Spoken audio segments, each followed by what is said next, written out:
같이 은혜를 나눌 그 말씀은 데살로니가 교회에 대해서 이제 있게 됩니다. 데살로니가 교회는 사도 바울이 처음으로 이제 유럽으로 2차 전도행 때 빌립보를 갔다가 빌립보에서 이제 감옥에서 있다가 오히려 감옥에 갔기 때문에 간수장이를 만났고, 그래서 간수장뿐만 아니라 그 가족 전체를 구원하는 그런 역사가 있었죠. 우리는 어떤 상황에 몰렸을 때 왜 나만 이랬는데, 그런데 하나님은 그 상황에서 그가 할 일이 있었기 때문에 그곳에 보내셨다는 거죠.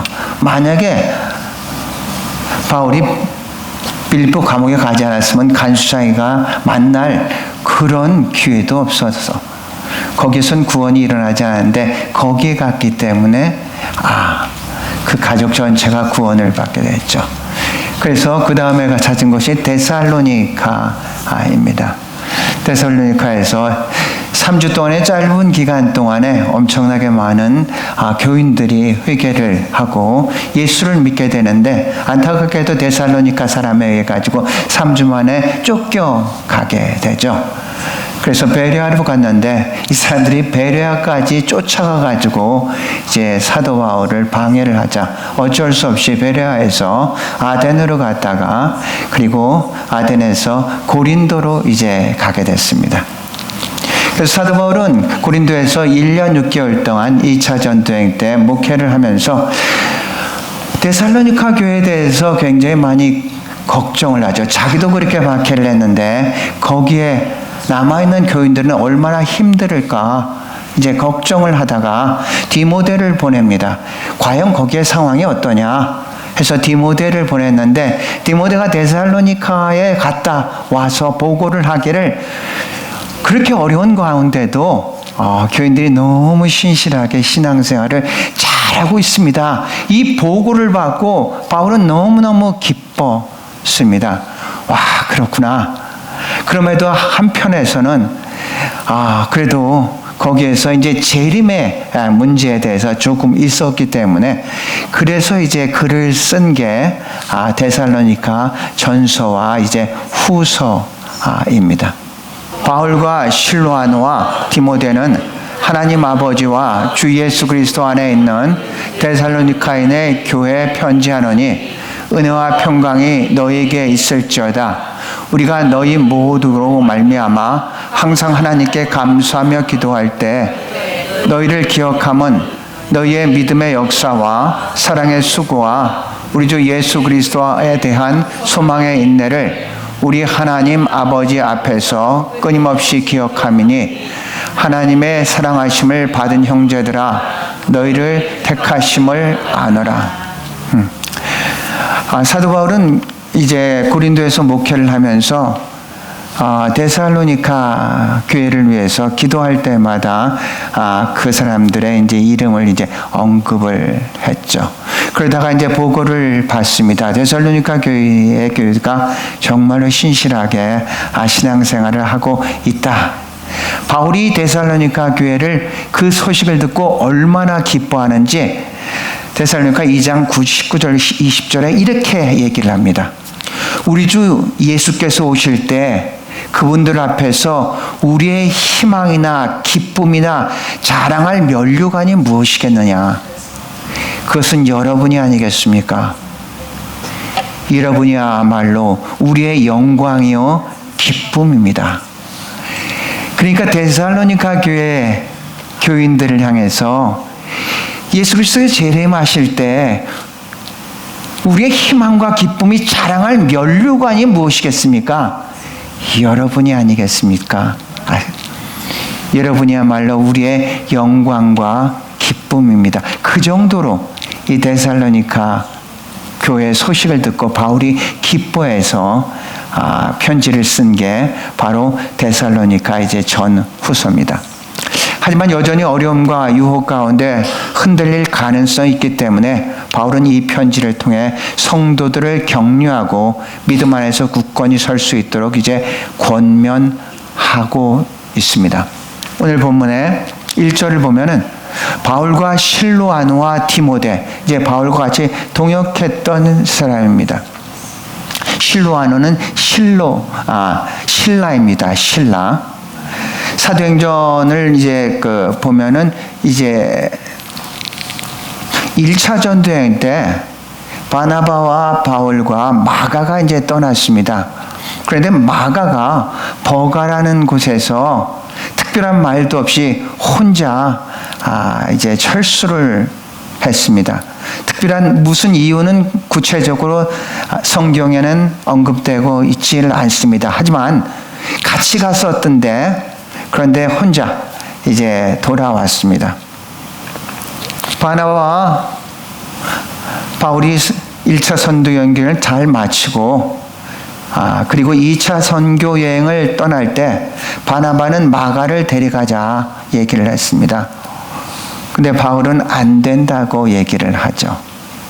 그래서 두 분 사이에서 심한 다툼이 있어가지고 2차 전도에는 바나바와 마가 그리고 바울과 실라가 이제 흩어져가지고 이제 전도를 하게 됩니다. 그래서 바울은 실로아노가 그때 이제 실라와 같이 출발을 하게 됩니다. 가던 도중에 이제 바울이 이제 루스트라라는 곳에 들렸을 때 그때 이제 디모데를 만납니다. 루스트라는 1차 전도 여행 때 바울이 거기서 날 때부터 안진뱅이를 이제 일으킨 적이 있습니다. 바나바와 바울이 이제 일으킵니다. 그러니까 사람들이 너무 놀래가지고 이 사람들은 신이다. 신이 아니면 이것을 일으킬 수가 없다. 그래가지고 바나바는 제우스, 바울은 헤르메스는 누구냐면 제우스의 전령입니다. 그래서 이렇게 이름을 붙였었던 그 루스트라에 이제 가게 됩니다. 거기서 디모데를 2차 전도회 때 만나고 디모데를 이제 같이 전도행에 합류를 이제 하게 됩니다. 디모데가 그래서 같이 가게 되는 것입니다. 3절을 보면은 이렇게 얘기를 합니다. 데살로니가 사람들에게 믿음의 역사와 사랑의 수고와 주 예수 그리스도에 대한 소망의 인내를 우리 하나님 아버지 앞에서 끊임없이 기억한. 그러니까 이 데살로니가 교인들을 향해서 사도 바울은 우리가 너무 익숙하죠. 믿음과 사랑과 소망을 해서 믿음의 역사라고 했습니다. 믿음의 역사와 사랑의 수고와 소망의 인내를 가진 이 사람들이라고 이제 인정을 한 거죠. 끊임없이 기억하면 하나님의 사랑하심을 받은 형제다 너희를 택하심을 아노라 이렇게 말씀하십니다. 우리가 역사란 단어는 우리가 굉장히 조금 많이 이야기를 함에도 불구하고 우리가 이해하기가 조금 혼동될 때가 이제 굉장히 많이 있습니다. 저 역시도 이제 그랬습니다. 역사란 단어. 그런데 영어를 보면 이 역사란 단어가 work이라고 되어 있습니다. work of faith라고 있습니다. 믿음의 역사 이렇게 얘기했습니다. 그래서 정확하게 알기 위해서 이제 헬러를 찾아보니까 에르곤이라는 단어, 에르곤 피스테오스라고 믿음의 역사 에르곤. 그래서 에르곤이라는 단어가 이제 우리 성경으로선 역사라고 번역을 했고 영어 성경에는 work라고 이렇게 번역을 했습니다. 그런데 에르곤이라는 단어는 두 가지의 의미가 이렇게 있었습니다. 하나는 일하는다 이런 뜻, work 이런 뜻이고 또 하나는 행동이란 이런 단어가 있습니다. 그래서 이 두 단어를 어떻게 사용해야지 정확하게 우리가 이 역사란 단어를 이해할 수 있을까를 고민을 많이 했습니다. 그래서 이런 문장을 쓰면 될 수 있겠구나. 그래서 이제 제가 쓴 문장에 믿음의 역사란 무엇이냐? 하나님이 역사하는 것, 그러니까 하나님이 일하시는 것을 믿는 그 믿음의 역사이다. 이렇게 썼습니다. 자, 이런 얘기입니다. 하나님이 일하신다는 것, 우리는 말씀이 역사한다는 이런 표현을 쓰죠. 말씀이 역사. 그러니까 말씀이 일하신다는 얘기죠. 하나님이 역사한다. 하나님이 일하신다. 이런 뜻인데, 그런데 우리는 뭐냐? 하나님이 일하시는 것을 믿는 그 믿음으로 행동하는 것을 믿음의 역사라고 할 수가 있다는 얘기죠. 그러니까 역사라는 것은 하나님이 일하시는 것을 믿는 그 믿음으로서 내가 행한다는 것이 이제 믿음의 역사란 얘기입니다. 이런 겁니다. 이제 멀쩡한 때 하나님께서 노아에게 방주를 만들어다. 비가 올 것이고 홍수가 나서 모두가 이제 물에 빠질 테니까 너는 방주를 만들어라.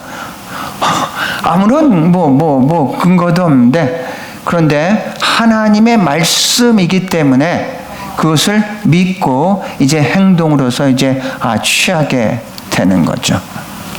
이게 우리의 믿음의 역사입니다. 믿기 때문에 그 믿음으로 행동을 하는 것이 이제 믿음의 역사란 얘기죠. 아브라함에게 본토와 친척과 아버지 집을 떠나 내가 내게 지시할 땅으로 가라. 이 말씀 하나를 믿고 그 믿음을 구체화시켜서 떠나는 것, 이게 바로 믿음의 역사란 얘기죠. 하나님께서 일하시는 것을 우리가 분명히 믿는 거란 얘기입니다. 우리가 안 보이지만, 우리가 잘 이해되지 않지만 하나님은 반드시 역사하고 있다. 이것을 믿는 믿음으로 오늘 내가 행동하는 게, 그게 믿음의 역사란 얘기입니다. 그래서 역사란 단어는 하나는 일이란 단어고 하나는 행함이란 단어입니다. 그래서 야고보가 얘기를 하는 것은 그런 얘기입니다. 행함이 없는 믿음은 죽은 믿음이다. 왜냐하면 우리가 그것을 믿는다면 그것을 구체적으로 표현을 하는 행함이 있어야 되는데, 행하지 않는다는 것은 사실은 믿지 않고 있기 때문에 행하지 않는다는 그런 얘기입니다. 다니엘서 3장을 보면 다니엘 세 친구가 나오죠. 거기에서 풀무풀에 들어가는데 그렇게 고백합니다. 왕이요, 우리가 섬기는 하나님이 계시다면 우리를 맹렬히 타는 풀무 가운데서 능히 건져내시겠습니다. 하나님이 건져내실 것. 왕의 손에서도 건져내실 것입니다. 그렇게 하지 아니시할지라도 왕에게 우리가 왕의 신을 섬기지 않겠습니다. 그러니까 이 사람들은, 다니엘 세 친구는 하나님이 역사할 것을 분명히 믿는 것이죠. 하나님이 하나님이 일하시는 겁니다. 하나님이 일하시는 것. 아무리 어렵고 힘든 그 환경 속에서도 내 생각으로 불가능하다고 그렇게 생각하는 그 상황 속에서도 하나님은 일하고 계시는 줄로 믿습니다. 그것을 하나님의 일하심은 믿는 그 믿음으로서 오늘 내가 행동하는 것, 살아가는 게 그게 믿음의 역사라는 얘기입니다. 그 믿음을 가지고 내가 오늘을 살아가요. 데살로니가 교인들한테는 그런 믿음을 가지고 있었고, 사도 바울은 너희들의 믿음의 역사라고 그렇게 말씀하고 있는 것입니다. 바라고 원하는 것은 우리 교회에서 여러분 한 분 한 분도 그런 믿음의 역사를 가지고 살아갈 수 있기를 축복합니다.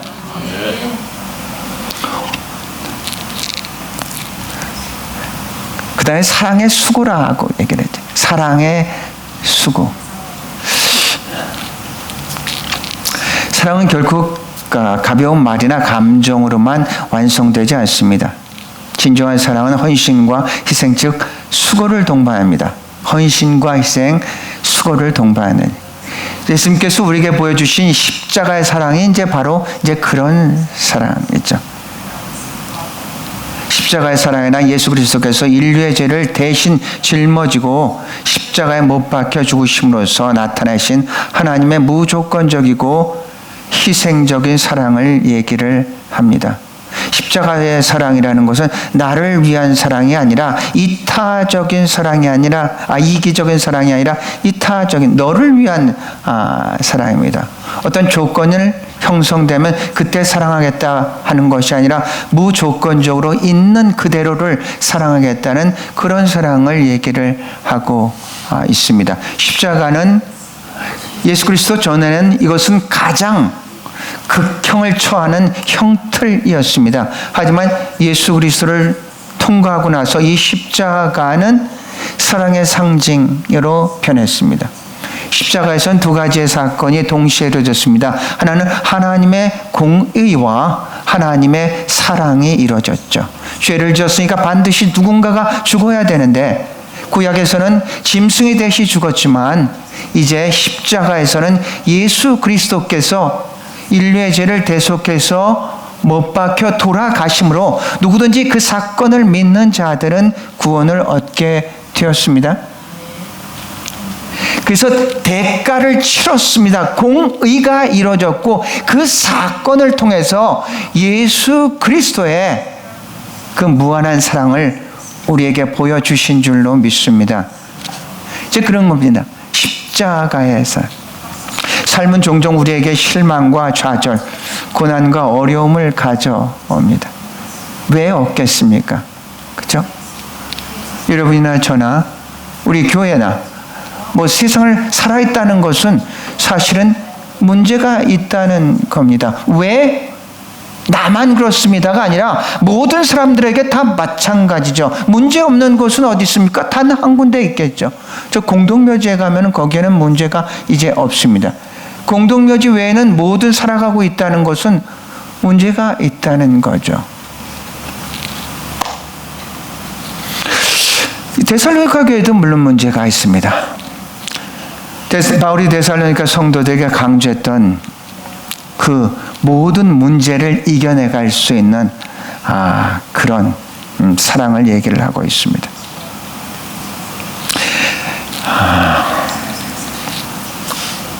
요한복음 13장 34절을 보면은 예수님께서는 제자들에게 세족식을 마치고 이렇게 말씀합니다.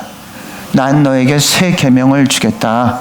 서로 사랑하라. 내가 너희를 사랑한 것처럼 너희도 서로 사랑하라.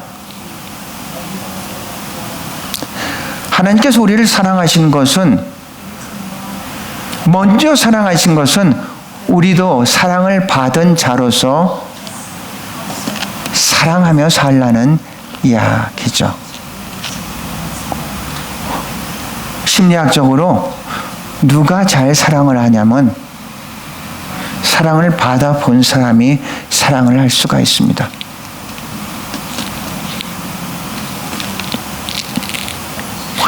예수님의 사랑을 정말로 우리가 받았다면은 우린 그 사랑으로 이웃을 사랑할 수가 있는데, 그런데 그 사랑이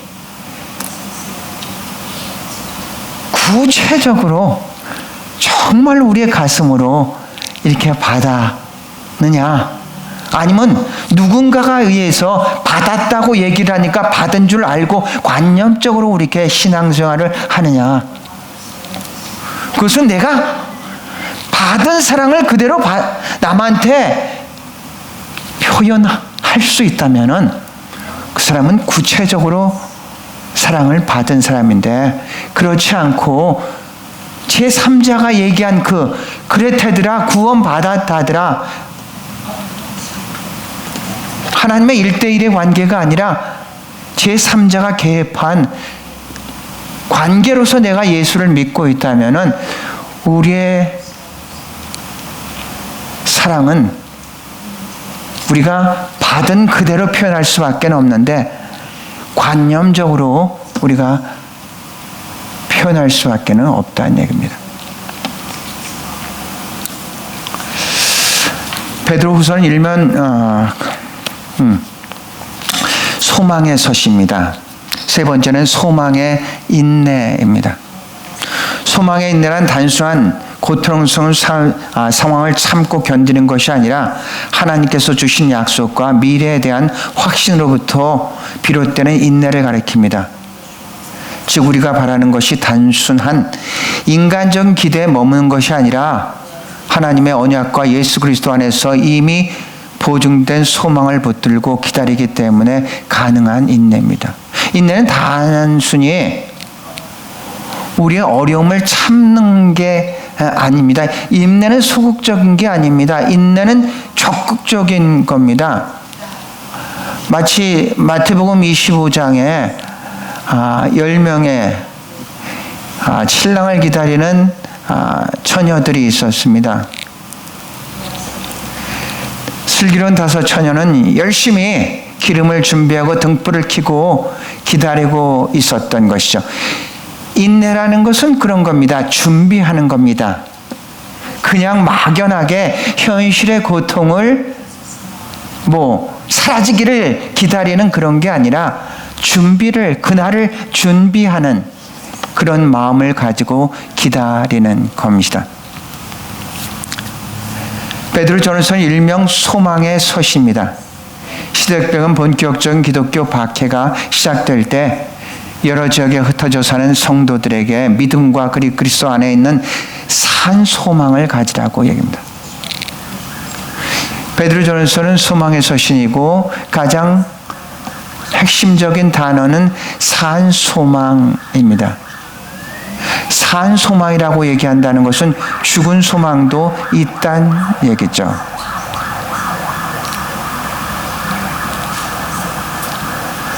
산 소망은 인내할 수 있는 소망입니다. 우리가 인내하지 못한다는 것은 사실은 우리가 죽은 소망을 가지고 있다는 얘기입니다. 이런 겁니다. 우리가 그러니까 행동하지 못한다. 그것은 죽은 믿음이고 헌신하거나 희생하거나 수고하지 못한다. 그러면 죽은 사람이고 우리가 인내하지 못한다. 그러면 사실은 그것은 죽은 소망이라는 얘기입니다. 믿음의 역사와 사랑의 수고와 소망의 인내인데 그렇지 못한다면 그 반대 현상이 일어날 수밖에 없다는 얘기죠. 현실이 이루지 못하는 소망은 죽은 소망입니다. 물고기가 아무리 작더라도 살아있다면 역류할 수 있지만 아무리 크더라도 죽어있다면 그 물살에 시대에 그대로 쓸려갈 수밖에 없다는 것이죠.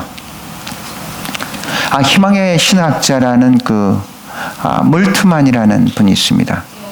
몰트만이 이런 얘기를 했습니다. 희망이 없는 신학은 죽은 신학이다. 희망이 없는 신학은 죽은 신학이다. 그러니까 궁극적으로 우리의 믿음 있죠. 우리가 이 땅에서 세상 사람들과 비교해서 조금 힘들고 어렵고 못 배우고 못 살고 이럴지라도 그게 우리가 실패한 게 아니란 얘기입니다. 실패 기준은 내가 아니라 나를 택해서 부른 사람이 내가 실패했다고 생각하지만 그분이 영광을 받을 수 있다면 우리는 성공한 삶을 사는 줄로 믿습니다. 그 기준이 우리가 아니란 얘기입니다. 내가 성공했다고 해서 내가 잘 되고 잘 살고 배불리 먹고 해서 우리가 성공을 했느냐? 아니에요. 만약에 나는 그렇게 사는데 그런 삶을 통해서 하나님의 영광이 가리고 하나님의 이름이 떨어진다면 우리는 실패한 삶을 살아간다는 얘기죠. 성공과 실패의 그 기준은 내가 아니라 내가 죽더라도, 스테반이 죽더라도 스테반을 통해서 예루살렘에 안주하고 있었던 그 크리스찬들이 세계로 퍼짐으로써 스테반의 죽음이 실패가 아니라 성공인 줄로 믿습니다. 우리 한 사람한테의 삶은 어떻고 그 처지는 어떻고 형편은 어떻습니까? 그것 때문에 우리가 실패했다고 생각하십니까? 그 병 때문에 우리가 잘못 살았다고 생각하십니까? 아니지 않습니까? 그것 때문에 우리가 하나님과 더 가까워지고 그것 때문에 사람들이 더 예수를 믿을 수 있는 그런 계기가 됐다면 우린 지금도 성공적인 삶을 살고 있는 줄로 믿습니다.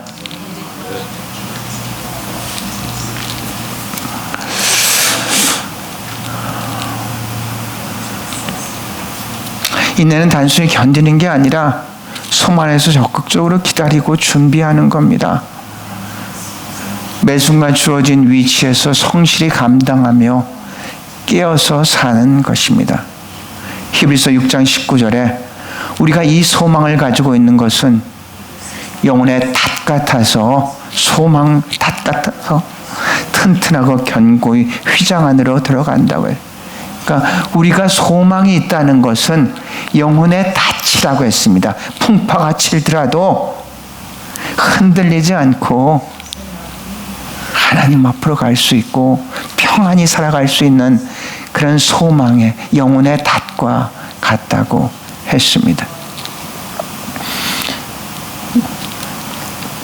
이 사랑, 인내, 사랑, 소망, 이것은 그런 생각을 해봤습니다. 이건 색깔의 삼원색과 같지 않느냐.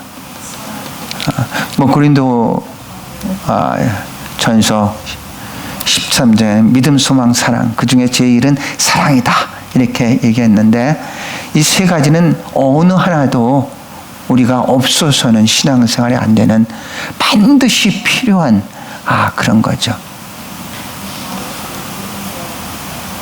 믿음도 있어야 되죠. 그래야지 역사를 할 수 있지 않습니까? 그죠? 역사를. 사랑도 있어야지 희생을 할 수 있지 않습니까? 헌신을 할 수 있지 않습니까?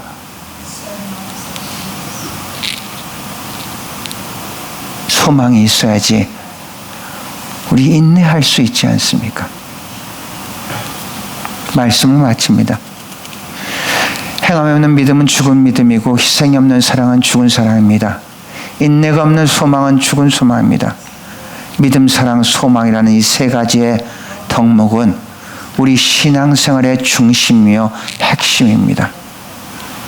우리의 삶에서 믿음의 실천과 사랑의 수고 그리고 소망의 인내를 통해 하나님께 영광 돌리며 복음의 능력을 증거하는 삶을 살아가는 여러분과 제가 될 수 있기를 주의 이름으로 축원합니다.